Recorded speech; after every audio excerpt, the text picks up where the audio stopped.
Assalamualaikum warahmatullahi wabarakatuh. Salam dan bahagia Bapak Guru hebat di seluruh Indonesia.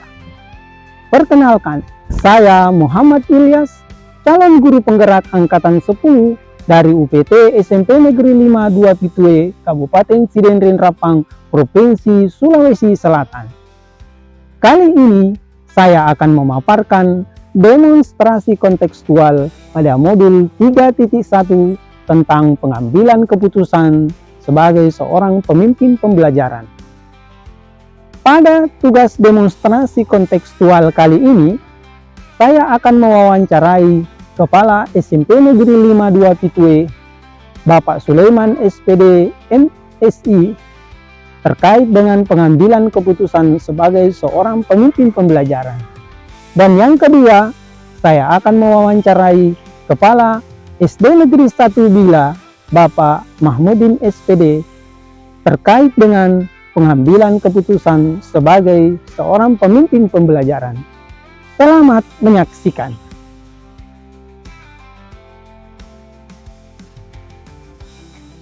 Assalamualaikum warahmatullahi wabarakatuh. Berjumpa kembali dengan saya Muhammad Ilyas. Kali ini saya ditemani oleh Pak Sulaiman SPD MSI selaku Kepala SMP Negeri 5 2 Pitue. Saya akan mewawancarai beliau terkait dengan pengambilan keputusan sebagai seorang pemimpin pembelajaran. Assalamualaikum warahmatullahi wabarakatuh, Pak. Waalaikumsalam warahmatullahi wabarakatuh. Bagaimana kabar hari ini? Ya, alhamdulillah baik-baik. Alhamdulillah baik ya, Pak ya. Ya. Pada kesempatan ini saya akan mewawancarai Bapak terkait dengan pengambilan keputusan sebagai seorang pemimpin pembelajaran. Ada beberapa pertanyaan yang akan saya sampaikan, Pak. Mudah-mudahan bisa diberikan jawaban-jawaban yang terkait dengan pengambilan keputusan ini, Pak. Ya. Yang pertama, selama ini bagaimana Bapak mengidentifikasi kasus-kasus yang merupakan dilema etika atau bujukan moral? Ya, baik. Dalam mengidentifikasi kasus-kasus yang terjadi di sekolah, tentunya dengan melihat apakah fakta-fakta yang ada, apakah kasus itu merupakan dua hal yang benar sehingga masuk ke dalam dilema etika, atau kasus itu merupakan satu hal yang benar dan satu hal yang salah sehingga kasus itu masuk kepada bujukan moral. Jadi Bapak akan mengidentifikasi kasusnya apakah dilema etika atau masuk ke dalam dorongan moral. Nah, selanjutnya, Pak, selama ini bagaimana Bapak menjalankan pengambilan keputusan di sekolah Bapak, terutama kasus-kasus di mana ada dua kepentingan yang sama-sama benar atau sama-sama mengandung nilai kebajikan? Ya. Dalam mengambil keputusannya, jika kasus-kasus di mana ada dua kepentingan yang sama, benar atau sama-sama pengaduan nilai kebijakan, maka saya mengambil keputusan yang paling baik dan paling banyak manfaatnya serta paling kecil resikonya, dengan mempertimbangkan masukan wakil kepala sekolah dan teman guru, sehingga keputusan yang diambil adalah hasil pertimbangan yang matang, tidak ada yang dirugikan. Jadi dalam pengambilan keputusan ini Bapak akan mengambil keputusan yang paling banyak manfaatnya, kemudian yang paling baik dan yang paling kecil risikonya, serta tidak ada yang dirugikan, serta melibatkan semua rekan sejawat, Pak ya. Nah, terkait dengan pengambilan keputusan Bapak, langkah-langkah atau prosedur seperti apa yang Bapak bisa lakukan selama ini? Ya, yang pertama, mengidentifikasi kasus-kasus yang terjadi dan melihat fakta-fakta dalam kasus itu. Kemudian kedua, mengadakan pertemuan dengan wakil kepala sekolah, dengan rekan guru untuk membicarakan kasus sehingga menghasilkan pertimbangan yang lebih banyak. Kemudian ketiga, mengambil keputusan sesuai dengan mufakat mengambil keputusan yang paling baik dan paling banyak manfaatnya, serta yang paling kecil resikonya. Jadi ada beberapa langkah yang Bapak akan tempuh dalam mengambil keputusan, Pak ya. Ya. Jadi Bapak mengidentifikasi kasusnya, kemudian fakta-fakta yang ada, kemudian mengadakan pertemuan dengan rekan-rekan sejawat, kemudian mengambil keputusan itu sesuai dengan keputusan mufakat bersama antara teman-teman sejawat, sehingga keputusan yang diambil itu tidak merugikan pihak yang lain dan risikonya sangat kecil, Pak ya. Nah, selanjutnya hal apa saja selama ini Bapak anggap efektif dalam pengambilan keputusan pada kasus-kasus yang berkaitan dengan dilema etika? Ya, hal yang saya anggap efektif dalam pengambilan keputusan pada kasus-kasus dilema etika Ya, Pak. adalah keterbukaan dan kolaborasi dengan rekan sejawat dengan menyelesaikan kasus. Intinya membangun hubungan yang harmonis di lingkungan sekolah. Iya, Pak ya. Jadi ada beberapa hal yang Bapak tekankan di sini. Yang pertama itu adalah keterbukaan, Pak ya. Ya. Kemudian kerjasama antar teman atau berkolaborasi. Nah, selanjutnya Pak, hal apa saja yang selama ini merupakan tantangan dalam pengambilan keputusan terkait dengan kasus-kasus yang Bapak hadapi ketika kasus itu dalam hal dilema etika? Ya, hal-hal yang selama ini merupakan tantangan dalam mengambil keputusan pada kasus-kasus dilema etika adalah perbedaan karakter setiap orang, sehingga cara pandang mereka terhadap kasus yang ditangani itu berbeda, sehingga dalam menyelesaikan kasus memerlukan diskusi yang elok.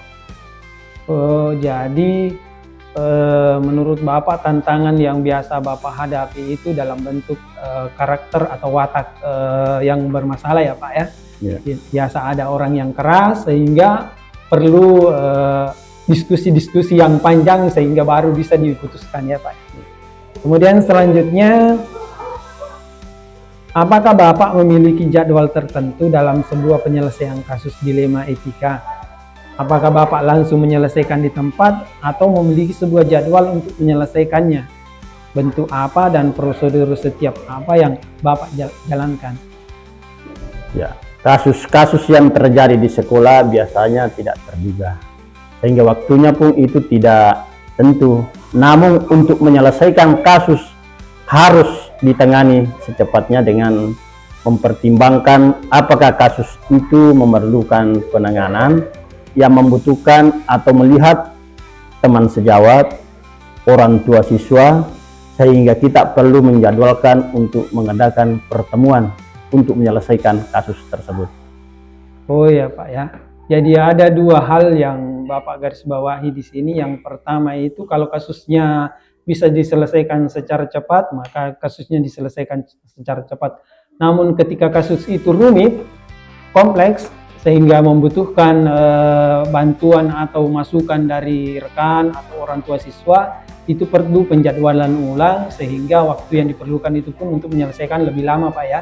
Jadi ini tergantung dari jenis kasus yang dihadapi Pak ya. Adakah seorang atau faktor-faktor apa yang selama ini yang mempermudah atau membantu Bapak dalam pengambilan keputusan dalam kasus-kasus dilema etika seperti yang Bapak alami?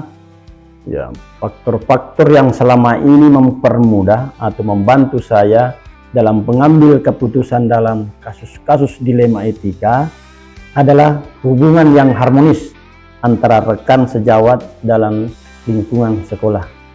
Jadi faktor yang mempermudah Bapak dalam mengambil keputusan itu adalah faktor internal sekolah Pak ya. Pada saat hubungan yang harmonis tentunya penyelesaian kasus-kasus itu lebih cepat Pak ya.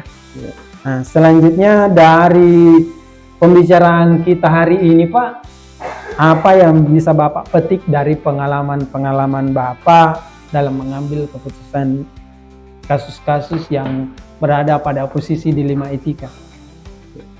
Pembelajaran yang dapat saya petik adalah dalam mengambil keputusan hendaknya memperhatikan keputusan paling baik yang paling banyak manfaatnya serta paling kecil resikonya, serta dalam mengambil keputusan memperhatikan masukan-masukan rekan, jawab semua pihak sehingga keputusan yang diambil akan lebih baik dan tidak ada yang dirugikan. Jadi dari sekian banyak pertanyaan-pertanyaan yang saya berikan kepada Bapak, Bapak sudah berbagi pengalaman dengan saya. Mudah-mudahan pengalaman yang Bapak berikan kepada saya bisa menjadi dorongan kepada saya untuk kedepannya, menjadi pembelajaran buat saya kedepannya, sehingga dalam menyelesaikan kasus-kasus nantinya itu lebih mudah ditangani, Pak.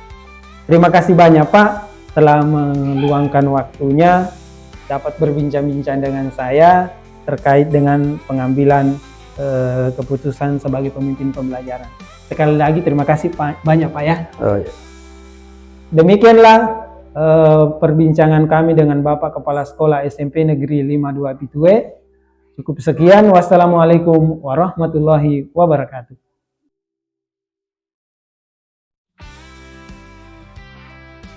Ya. Assalamualaikum warahmatullahi wabarakatuh. Berjumpa kembali dengan saya Muhammad Ilyas. Kali ini saya ditemani oleh Bapak Mahmudin SPD SD selaku Kepala SD Negeri 1 Bila. Pada kesempatan kali ini saya akan mewawancarai beliau terkait dengan pengambilan keputusan sebagai pemimpin pembelajaran. Assalamualaikum, Pak. Waalaikumsalam warahmatullahi wabarakatuh. Bagaimana kabarnya hari ini? Alhamdulillah baik. Alhamdulillah baik ya, Pak, ya. Pada kesempatan ini saya akan mewawancarai Bapak terkait dengan pengambilan keputusan sebagai seorang pemimpin pembelajaran. Ada beberapa pertanyaan yang akan saya sampaikan, Pak. Yang pertama, selama ini bagaimana Bapak dapat mengidentifikasi kasus-kasus yang merupakan dilema etika atau bujukan moral? Ya, jadi selama ini kalau di sekolah kami kasus-kasus seperti itu yang berkaitan dengan masalah dilema etika atau bujukan moral, kita pertama-tama harus melihat fakta-fakta yang ada, ya, melihat fakta yang ada, kemudian kasus itu apakah merupakan dua hal yang benar sehingga masuk ke dalam dilema etika. Begitu juga sebaliknya, apakah kasus itu merupakan satu hal yang benar dan satu hal yang salah sehingga masuk pada bujukan moral. Nah, berkaitan dengan kasus-kasus yang selama ini Bapak tangani di sekolah, bagaimana Bapak menjalankan pengambilan keputusan itu bila kasus itu dua-duanya merupakan kepentingan yang sama-sama benar atau mengandung nilai kebajikan yang sama? Ya, jadi pertama-tama kita melihat dulu kasus, misalkan ada dua kepentingan yang sama-sama benar atau sama-sama mengandung nilai kebajikan, maka pertama kita atau saya mengambil keputusan berdasarkan dengan pertimbangan-pertimbangan mana yang paling baik dan mana yang paling banyak manfaatnya serta paling kecil resikonya. Nah, dengan mempertimbangkan masukan dari teman-teman guru, sehingga keputusan yang diambil adalah hasil pertimbangan yang matang, ya, dan tidak ada yang dirugikan. Oh, ya.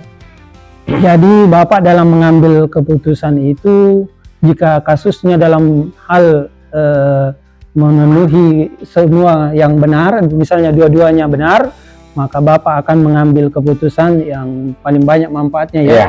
Kemudian paling kecil risikonya, kemudian tidak ada yang dirugikan, dan melihat pertimbangan-pertimbangan atau masukan-masukan dari rekan-rekan, ya. Iya. Nah. Jadi selalu berdasarkan dengan pertimbangan atau masukan dari rekan-rekan sejawat. Oh iya. Terus langkah-langkah atau prosedur seperti apa yang biasa Bapak lakukan selama ini ketika mengambil sebuah keputusan?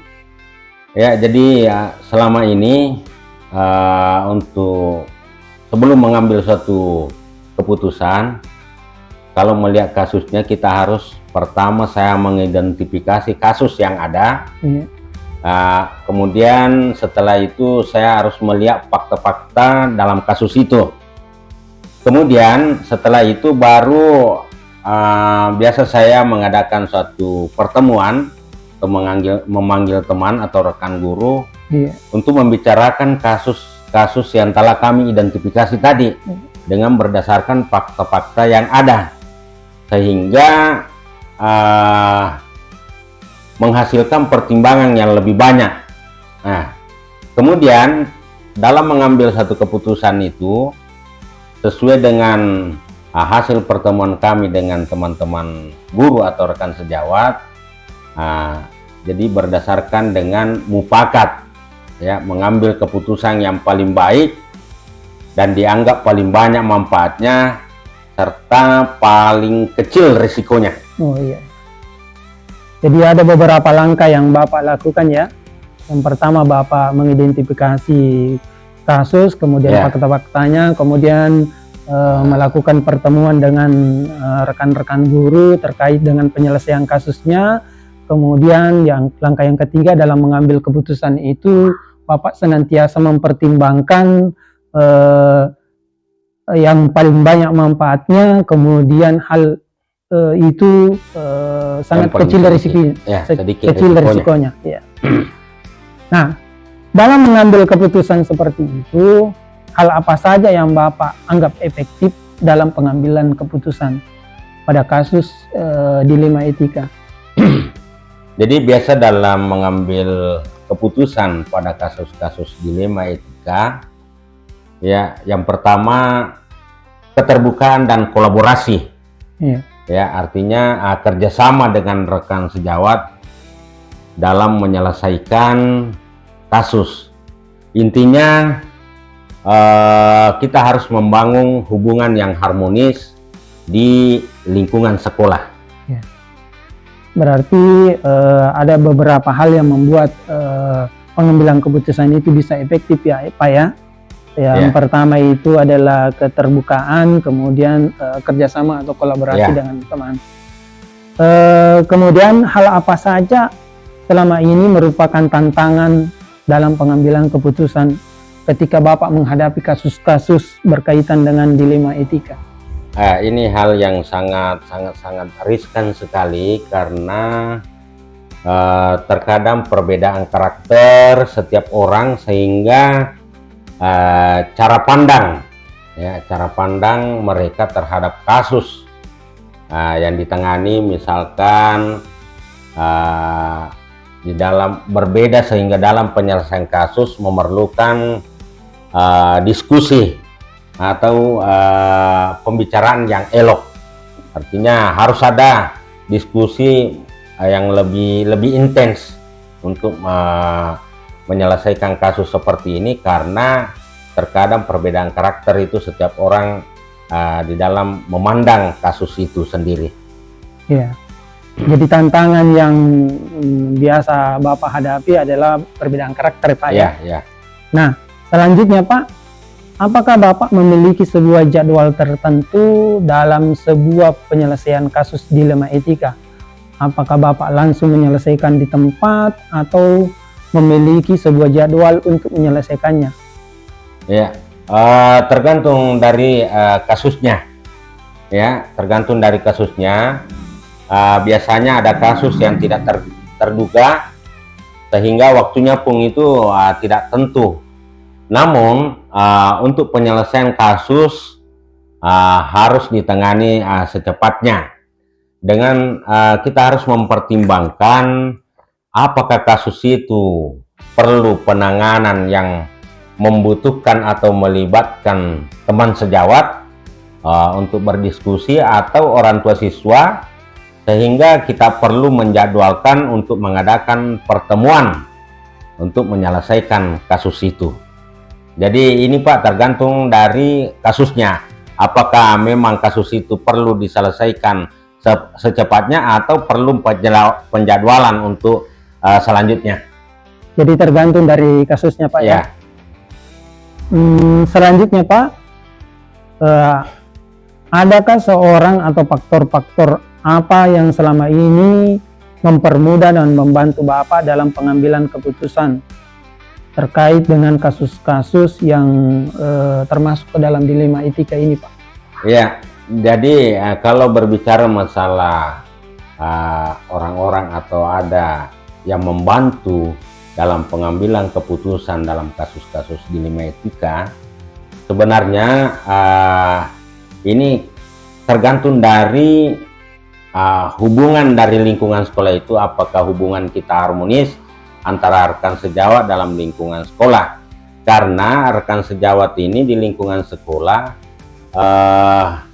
membantu kita dalam penyelesaian kasus itu, akan memudahkan kita dalam menyelesaikan kasus itu apabila hubungan kita antara teman itu bagus atau harmonis. Jadi faktor penentunya Bapak di sini adalah hubungan yang harmonis dengan hubungan yang baik atau harmonis dengan teman-teman yang ada di sekolah.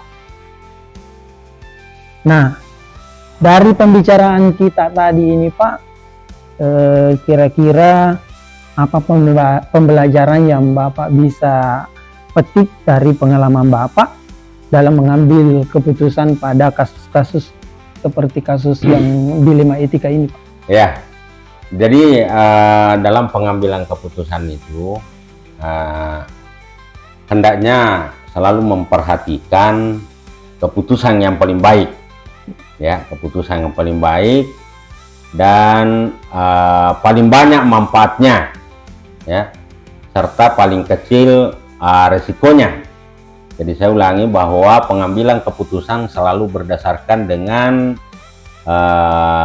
keputusan yang dianggap paling baik dan paling banyak manfaatnya serta paling kecil resikonya. Serta di dalam mengambil keputusan saya selalu memperhatikan masukan dari rekan sejawat, ya, rekan-rekan yang ada di lingkungan sekolah dan bahkan semua pihak yang berkaitan dengan ada hubungannya dengan permasalahan ini, sehingga keputusan yang diambil akan lebih baik dan tidak ada yang merasa dirugikan. Ya, tidak ada dirugikan Pak ya. Dari sekian banyak pertanyaan-pertanyaan yang saya lontarkan tadi, ini Bapak sudah berbagi pengalaman dengan saya. Mudah-mudahan ini bisa menjadi bahan untuk pembelajaran saya Pak ke depannya. Mudah-mudahan. Ya. Terima kasih banyak Pak telah meluangkan waktunya untuk bincang-bincang dengan saya. Sekali lagi terima kasih banyak Pak. Ya. Assalamualaikum warahmatullahi wabarakatuh. Waalaikumsalam warahmatullahi wabarakatuh.